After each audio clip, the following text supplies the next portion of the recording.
The flames swallowed the car whole, thick black smoke twisting into the night sky. The heat pulsed against my face as I stood frozen, my brain refusing to catch up. That was Tyler's car. It took me less than a second to put it all together. Emily's gym buddy. The guy she swore was just a friend.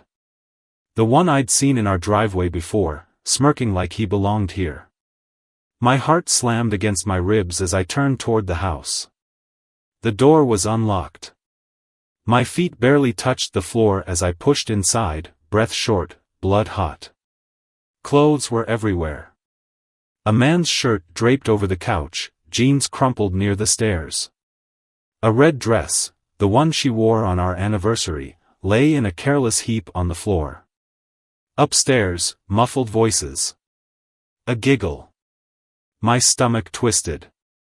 I took the stairs 2 at a time, slammed the bedroom door open so hard it rattled on its hinges. Emily was tangled in the sheets, blonde hair spilling over bare shoulders. Her lips parted in shock, eyes wide with guilt. Tyler was already scrambling off the bed, grabbing for his jeans, like a rat caught in the light. The air was thick with perfume and sweat. She opened her mouth, but I didn't want to hear it. The lamp flew before I even realized I'd grabbed it, shattering against the wall inches from Tyler's head. He flinched, arms up, stammering something about a mistake. Emily clutched the sheets like they could save her, shaking her head, already ready to spin another lie. I wasn't listening. This wasn't just betrayal. It was humiliation. In my house, in my bed, with a man who thought he could walk in and take what was mine. I stepped forward, and for the first time in my life, I didn't care what happened next. Tyler's hands were up like he thought that would stop me. The guy had the nerve to act scared now. After all the smirks, all the little comments. My chest heaved, fists clenched so tight my nails dug into my palm. My breathing was sharp, fast. Everything inside me screamed to rip this bastard apart. Emily moved first. Babe, Babe. The word snapped something inside me. I lunged. Tyler tried to duck, but he was too slow. My fist connected with his jaw, sending him sprawling back onto the bed. He groaned, clutching his face, but I wasn't done. Wait, man, it's not. He tried to get up. Another punch, this time to his ribs, and he collapsed back, wheezing. Emily shrieked. Stop it. Stop. She grabbed my arm, nails digging into my skin. You're overreacting. Overreacting? I turned to her, my chest rising and falling like I'd just run a marathon. She was standing there, wrapped in the sheets, acting like I was the problem. Like she wasn't the one caught with another man in our bed. Are you serious right now? My voice was shaking, but not from fear. From rage. You're standing here, half naked, with him, and I'm the one overreacting? Emily crossed her arms over her chest, shifting her weight to one leg, like she was annoyed. Look, it just happened, okay? You were gone, and I was lonely, and I laughed. A sharp, humorless sound. Lonely? You were lonely? I gestured at Tyler, who was still groaning on the bed. So you thought, hey, let me call the biggest loser I know and let him screw me in my husband's house? Tyler coughed. Dude, I turned on him so fast he flinched. Shut your damn mouth before I break your teeth. He did. Emily huffed, rolling her eyes. Rolling her eyes. Okay, you're being dramatic. I took a step toward her. I walked in on you cheating. In my house. In my bed. And you have the audacity to act like it's nothing? She sighed, like this whole thing was exhausting for her. I mean, come on, what did you expect? You're always working, always away. I needed attention. And Tyler was just there. She shrugged. Shrugged. Like this was a minor inconvenience. Like I had caught her sneaking a cookie before dinner. Something inside me snapped. Not in an explosive way, no yelling, no punching walls. Just, cold. Ice in my veins. My whole body felt lighter, like I had just realized something incredibly simple. I didn't love her anymore. I thought the pain would crush me, that I'd fall apart under the weight of it. But standing there, looking at her, I felt nothing but disgust. I let out a slow breath. Get out. Emily blinked. What? I pointed to the door. Both of you. Out. Now. She scoffed. Are you serious? You're kicking me out? I'm kicking both of you out, I said evenly. Get your things and leave. Tyler sat up, rubbing his jaw. Dude, I don't think. I grabbed him by the collar, yanking him to his feet. I don't care what you think. Get out before I change my mind about letting you leave in one piece. He nodded frantically, stumbling as I shoved him toward the door. Emily stayed planted where she was. This is my house too, she snapped. Not anymore. Her mouth opened, then closed. She looked at me, searching my face, like she was trying to find some weakness. Some part of me that still cared. I had none left. She exhaled sharply, grabbing the dress off the floor and yanking it on. Fine, she muttered. But you're gonna regret this. I smiled. Not a chance. Tyler was already halfway down the stairs. Emily followed, stomping like a spoiled brat. I didn't move until I heard the front door slam behind them. And then? Silence. Just me, standing in the wreckage of what used to be my marriage. I let out a breath. Then another. My hands were still shaking. My whole body was still wired, adrenaline buzzing under my skin. But I felt calm. This wasn't the end. Not by a long shot. Emily thought she had won. That she could just walk out and get away with it. She had no idea what was coming. I stood there in the empty house, the walls echoing with the silence they left behind. The sheets were still tangled from their little escapade, the scent of cheap cologne and her perfume still hanging in the air. My hands trembled, my jaw clenched so hard it ached. This wasn't over. Not by a long shot. I wasn't the type to sit around and cry over betrayal. No, I had spent years providing, building, sacrificing. And she? She threw it all away for a loser who drove a second-hand Mustang and probably couldn't spell the word commitment.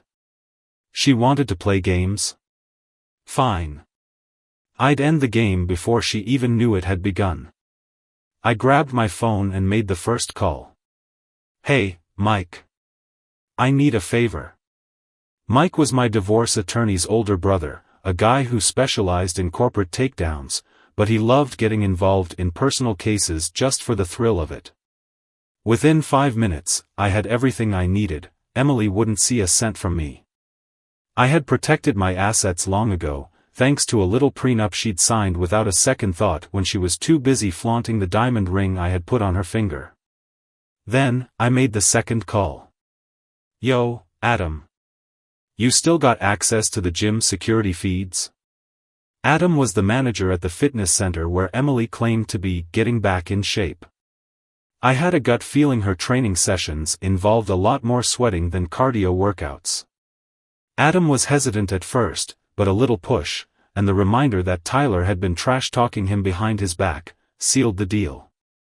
30 minutes later, my inbox pinged with video files.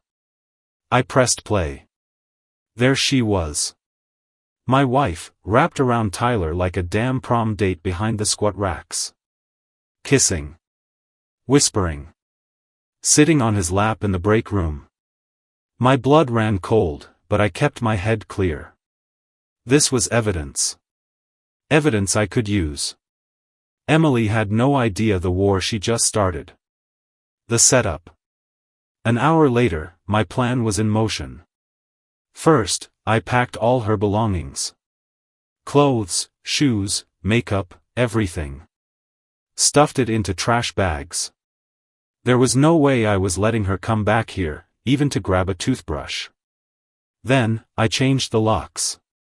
By the time she realized she was locked out, I'd already be 3 steps ahead. Next, I sent Tyler a text, using Emily's phone. "Hey babe, can we talk? Meet me at the place we always go. Need to clear my head." Classic. Manipulative. Just like something she'd actually say. 15 minutes later, I got a reply. "Of course, baby. See you soon. Red heart." I smirked. Perfect. The ambush. I arrived first, sitting in the farthest booth of the dimly lit bar where Emily and Tyler thought they were being so discreet. I'd been here before, alone, while she was out with the girls. The bartender, Rick, gave me a nod. He knew the story by now. And then, right on time, Tyler strutted in. He looked around, expecting to see Emily. Instead, his eyes landed on me. I watched his whole expression shift. The confidence? Gone. The smirk? Wiped off his face. His Adam's apple bobbed as he swallowed hard. I gestured to the seat across from me. "Sit." For a second, he hesitated, like his brain was trying to process whether running was an option. He must have realized it wasn't because, with a stiff nod, he lowered himself into the chair.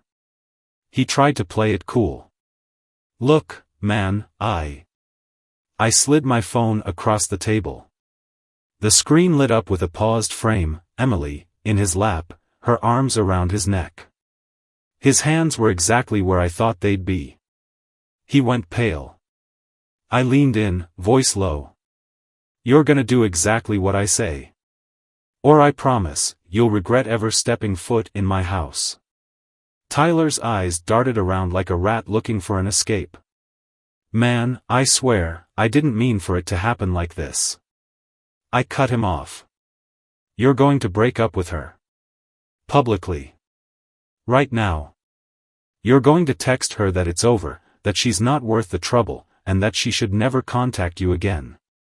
His fingers twitched. "She's gonna be pissed."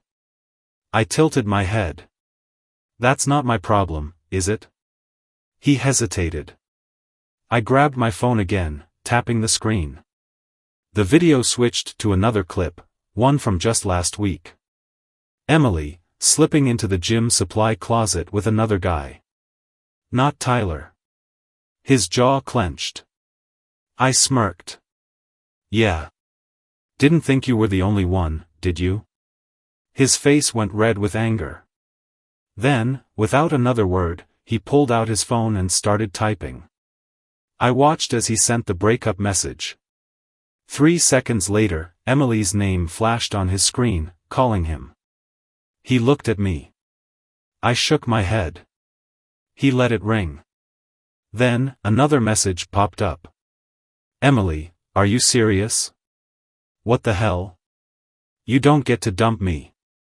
Another. "Emily, you're nothing without me, you piece of trash." And another. "Emily, I swear to God, you'll regret this." I leaned back, satisfied. Good. Now get out of my sight. Tyler didn't need to be told twice.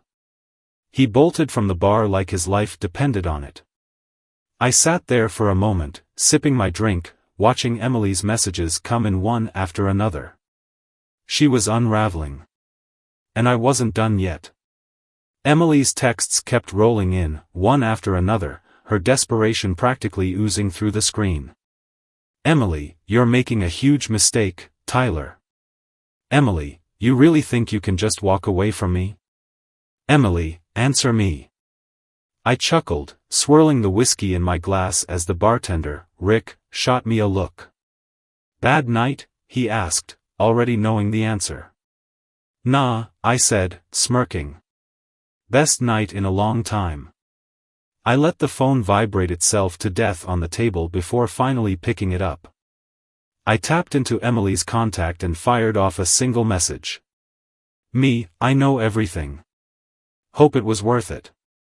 Then, I blocked her. I could almost picture the explosion happening on the other end, her pacing, cursing, throwing things in a blind rage. Emily had always been a control freak. She loved playing people, bending them to her will, making them dance to whatever tune she felt like playing that day. And now? She had lost all control. I downed the last sip of whiskey, placed a few bills on the bar, and walked out. I had work to do. The aftermath hits her. The next morning, I got the call I'd been expecting. Emily. Not on my phone, she was still blocked. No, she had to get creative. Caller ID, unknown number. I let it ring twice before answering. Speak. For the first time in years, she sounded nervous. We need to talk. I almost laughed. Talk? About what? How you got caught screwing around. She sucked in a sharp breath. Don't be childish. Let's just sit down like adults. Adults? I scoffed. You had your chance to be an adult when you were spreading your legs for Tyler. But sure, Emily. Let's talk. Let's talk about how you're not getting a damn dime from me. Let's talk about how you're locked out of the house. Let's talk about. You can't do that, she snapped, all pretense of calm shattering. That house is mine too. No, it's not, I said smoothly. Not when you signed the prenup without reading it. Silence. Delicious, thick silence. Then, a sharp exhale. You think you're so smart, she hissed. You think you've won? I don't think, Emily. I smiled. I know. Her breathing was ragged, like she was barely holding it together. I swear, you're going to regret this. No, Emily. The only one with regrets here is you. I hung up. Destroying her safety net. Next step, cutting off all her lifelines. Emily wasn't just losing a husband. She was losing everything. First, I called our joint bank and removed her from the account. Then, I contacted my lawyer to ensure that she legally had no claim to anything, house, cars, investments. All mine. Then, for the fun part. I made a few calls to mutual friends I knew had no patience for cheaters.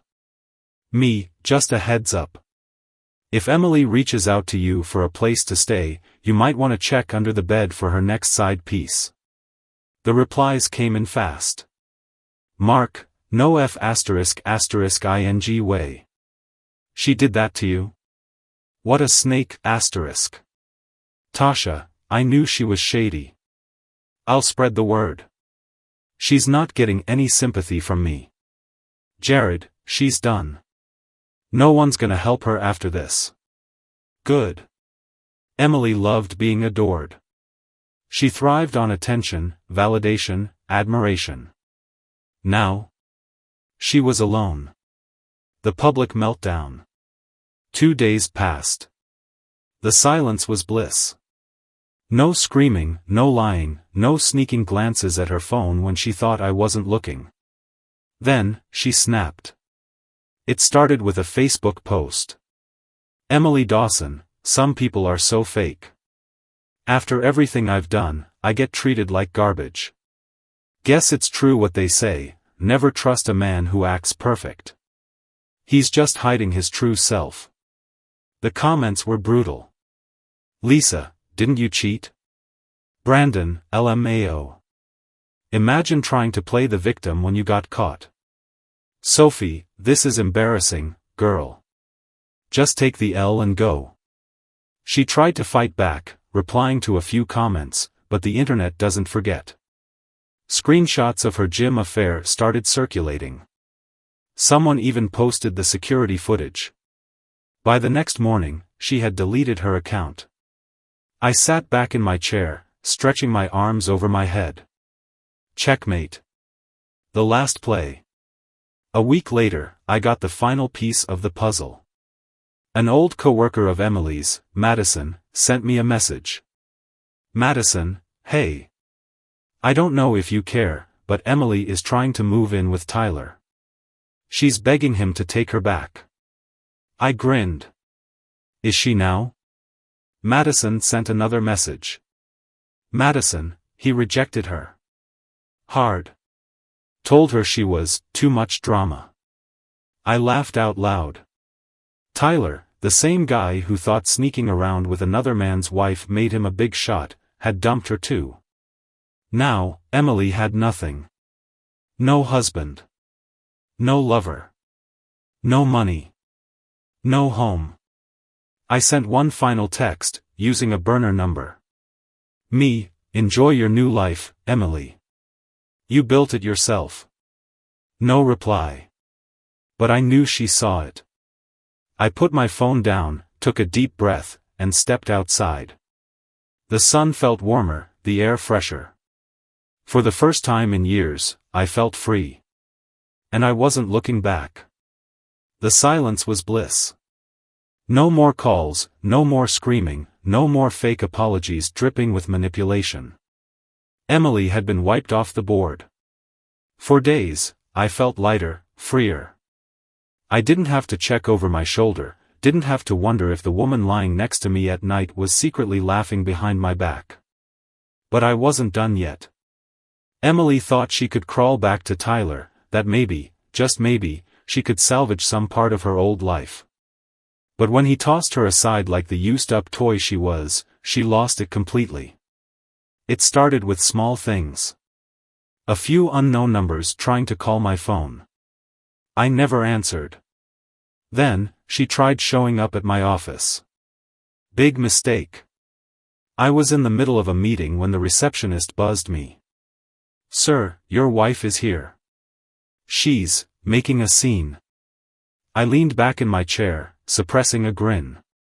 Ex-wife. Right. Do you want me to call security? I checked the cameras. There she was, standing in the lobby, wild-eyed, wearing some cheap hoodie like she hadn't slept in days. She looked nothing like the woman who used to strut around, acting like she owned the world. It was pathetic. I grabbed my phone and made a quick call. 2 minutes later, 2 security guards escorted her out, kicking and screaming. The next time she tried, I had already put a restraining order in place. Emily Dawson was officially locked out of my life. Her public downfall. Her desperation only made her spiral harder. She tried another social media stunt, claiming I had abused her, that I was controlling and financially manipulative. Too bad for her, I had receipts. Screenshots. Bank statements. Messages from her to multiple guys, some from long before Tyler. I didn't even have to post them. My friends did the work for me. The moment she started playing the victim, the floodgates opened. Jessica, girl, sit down. You cheated. Take the L.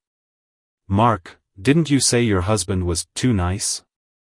LMAO, guess you miss him now. Anna, oh, honey, if you're gonna lie, at least try harder. She deleted her post in less than an hour. By the time I checked her account again, she was gone. Rock bottom. 2 weeks passed. I had almost forgotten about her. Then, the final update came in. A buddy of mine, Jared, sent me a text. Jared, yo. You're not gonna believe this. I raised an eyebrow. Me, try me. He sent a screenshot. It was a GoFundMe link. Emily Dawson, starting over fund. I clicked it. She was begging for money.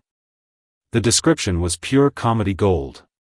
After a difficult and unexpected divorce, I have been left without a home or financial security.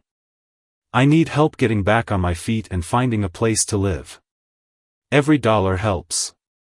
0 donations. I burst out laughing. She was truly, completely, utterly done. No friends. No family willing to help her.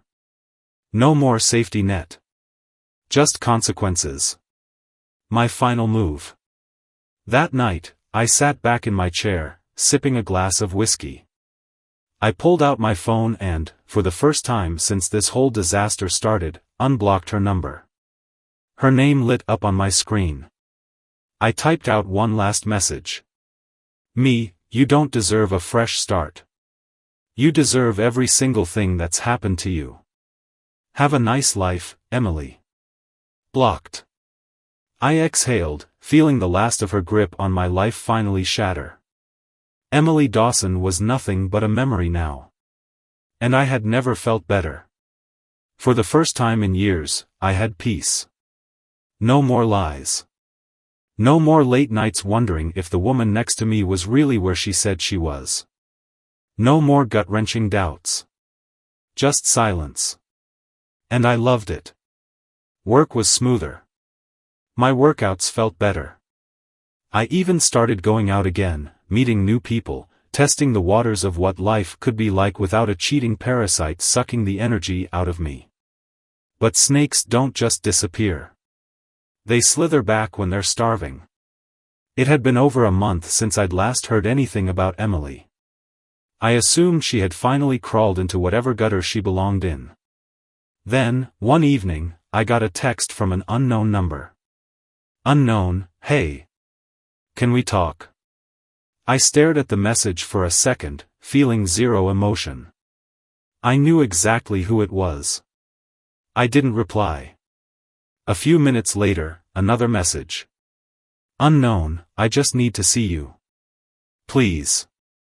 She had to be joking. I blocked the number without a second thought and tossed my phone onto the couch. But it didn't stop there. The next morning, I stepped outside to grab my coffee order from the porch, and there she was. Emily. Sitting on the steps of my house, like she belonged there. Her hair was a mess. The once flawless face that used to demand attention now looked tired, hollow. She was wearing an oversized hoodie, probably stolen from one of her many friends. For a second, she just looked at me, eyes glossy like she wanted to cry. I took a slow sip of my coffee. Leave.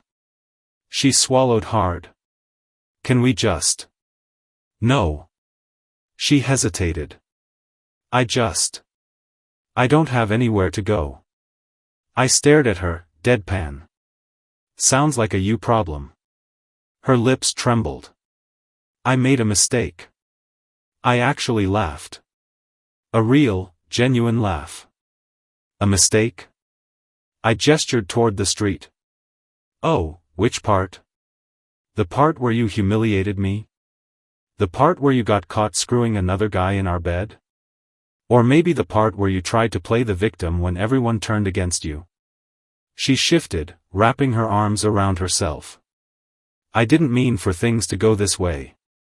I rolled my eyes. Yeah, I bet. Let me guess, you thought you'd get away with it. That I'd just forgive and forget like some spineless idiot? She bit her lip. I miss you. I smirked. There it was. The final, desperate play. You don't miss me, Emily, I said, stepping forward. You miss the life I gave you. The comfort. The security. The house, the money, the status. You don't miss me, you miss what I provided. She shook her head. That's not true. I cut her off. Emily. I looked her dead in the eyes. I don't want you. You mean nothing to me. The words hit her like a slap. Her eyes widened, lips parting as if she couldn't believe I actually meant it. Good. I leaned in slightly, lowering my voice. Go crawl back to one of your boyfriends. Oh wait, they don't want you either, do they? Tears pooled in her eyes, but I felt nothing. She whispered, you were the best thing that ever happened to me. I smiled. I know. Then I stepped back and shut the door in her face. I didn't watch her leave. Didn't check if she was crying, if she was angry, if she was standing there waiting for me to change my mind. Because I didn't care. Emily Dawson was out of my life. For good. I sat on the couch, staring at the door where Emily had just stood, her final, desperate words still hanging in the air. You were the best thing that ever happened to me. Yeah. No S asterisk asterisk asterisk. She thought those words would undo everything. That I'd see the regret in her eyes, feel sorry for her, maybe even let her back in. Not a chance. The moment I closed that door, I knew, this was the last time she would ever step foot in my life. I grabbed my phone, checked the cameras. She was still standing on the porch, arms wrapped around herself like a lost puppy. Pathetic. She had no backup plan. No safety net. Every man she had used, manipulated, tossed aside like garbage, they had all done the same to her in the end. Karma was AB asterisk asterisk asterisk asterisk, wasn't it, Emily? I let her stand there. Let her process the reality she had created for herself. Then, I made a call. Yeah, I need someone escorted off my property. 15 minutes later, a black SUV pulled up. Two guys stepped out, both built like brick walls. Emily's eyes widened, and she finally got the message. She turned, hurried down the driveway, and disappeared down the street. I leaned back on the couch, exhaling slowly. That was it. The final nail in the coffin. She was gone. For good. Moving forward, without her. The days after felt peaceful. No unexpected calls. No unknown numbers. No dramatic public meltdowns. I changed my routines, got back into the things I had put on hold for too long. Boxing, working out, late-night drinks with actual friends instead of fake dinner dates where I had to pretend I didn't see my wife constantly checking her phone. I even started talking to someone new. Not seriously, just testing the waters. A bartender at one of my usual spots, dark hair, bright eyes, zero red flags. The kind of woman who didn't play games. For the first time in a long time, I felt like me again. Emily's final act of desperation. But snakes never die easy. A few weeks later, just when I thought I'd seen the last of her, Emily found a new angle. I was at work when my lawyer called. She's filing for spousal support. I actually laughed. Out loud. Are you serious? Dead serious. He sighed. She's claiming financial hardship, stating she was emotionally manipulated into signing the prenup. I smirked. So she's broke and desperate. Pretty much. She was really grasping at straws now. Too bad for her, I was 10 steps ahead. Let her try, I said. The prenup is ironclad. Exactly, my lawyer agreed. This won't even make it to court. I shook my head, amused. She really thought she could pull a last-minute money grab? Emily had no case. No evidence. Nothing. But she wasn't done yet. Her last, miserable play. The next morning, I woke up to another text from an unknown number. Unknown, can we please just talk? One last time? I stared at the screen for a second, then did something I hadn't done in a while. I replied. There's nothing left to say. Her response came fast. Emily, I messed up. I know that. But I've changed. I just need help getting back on my feet. I smirked. There it was. The real reason she was reaching out. She didn't miss me. She missed what I could do for her. Not my problem. Emily, please, just one conversation. Meet me? Anywhere you want. Just 5 minutes. I sighed, debating. Maybe it was better to end this face to face. Maybe if she saw me, if she realized just how little I cared anymore, she'd finally give up. So I agreed. Me, fine. One last time. The final goodbye. We met at a small cafe, one that used to be her favorite. She was already there when I arrived, sitting at a table in the corner, looking smaller than I remembered. She forced a smile when she saw me. Hey. I sat down, saying nothing. Her hands fidgeted on the table. You look good. I leaned back in my chair. Cut to the chase. Her lips pressed together.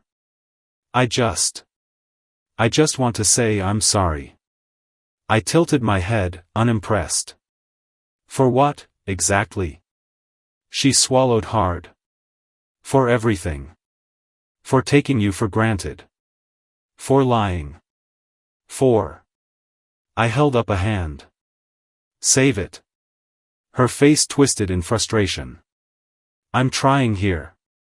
No, you're not. I exhaled sharply. You're not sorry for what you did. You're sorry you lost. Her eyes flared. That's not true. I scoffed. It is, though. If I took you back, if I handed you money, if I gave you everything you lost, you'd forget this conversation ever happened. Silence. She didn't deny it. I stood up. This was a mistake. She grabbed my wrist, desperation flickering in her eyes. Wait, please. Just, tell me one thing. I stared down at her. Do you ever think about what we had? She whispered. Do you miss it? I smiled. Not a warm smile. A cold, final one. No, I said simply. Not even for a second. Her face crumbled. I pulled my arm away and walked out. She didn't follow. She didn't call my name. She just sat there, staring after me, finally realizing it was over. For good. I didn't look back. Walking out of that cafe, I felt a weight lift off my shoulders.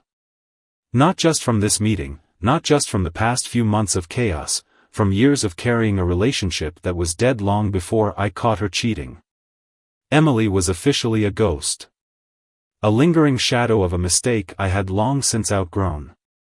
And she knew it, too. There were no more texts. No more calls. No more last-ditch attempts to weasel her way back into my life. That cafe meeting had been her final gamble, and when she saw my eyes, saw how completely indifferent I was, she knew she had lost. For good. Rebuilding myself. The funny thing about leaving behind a toxic person is that you don't realize how much space they took up in your mind, until they're gone. For the first time in years, I started focusing on myself. I rebuilt my habits, my routines, my life. I got back into boxing. The feeling of hitting a bag, the rhythmic sound of gloves slamming against leather, it grounded me. Made me feel in control again. I upgraded my life.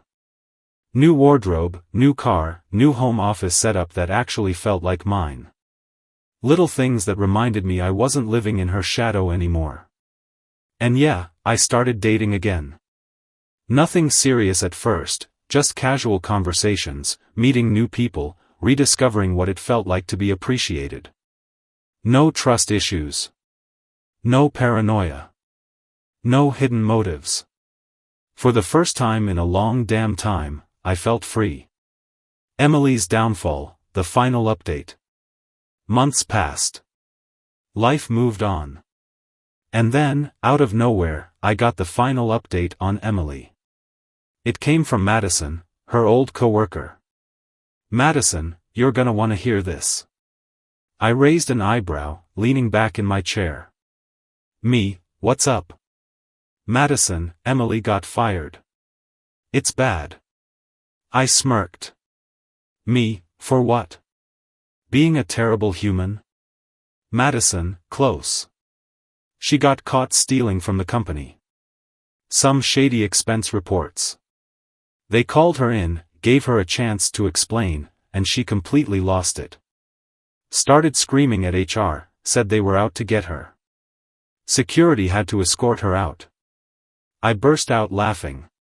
It was too perfect. She thought she was untouchable. That she could lie, manipulate, cheat her way through life forever. But reality? It finally caught up to her. She had lost everything. Her husband? Gone. Her lover? Dumped her. Her reputation? Destroyed. Her job? Terminated. All that was left was the wreckage of the life she had ruined with her own hands. My last thought about her. I stared at the message for a long moment. Then, I smiled. Not out of malice. Not out of revenge. Just satisfaction. She got exactly what she deserved. And me? I had never been better. I moved on. I thrived. I won. Emily Dawson?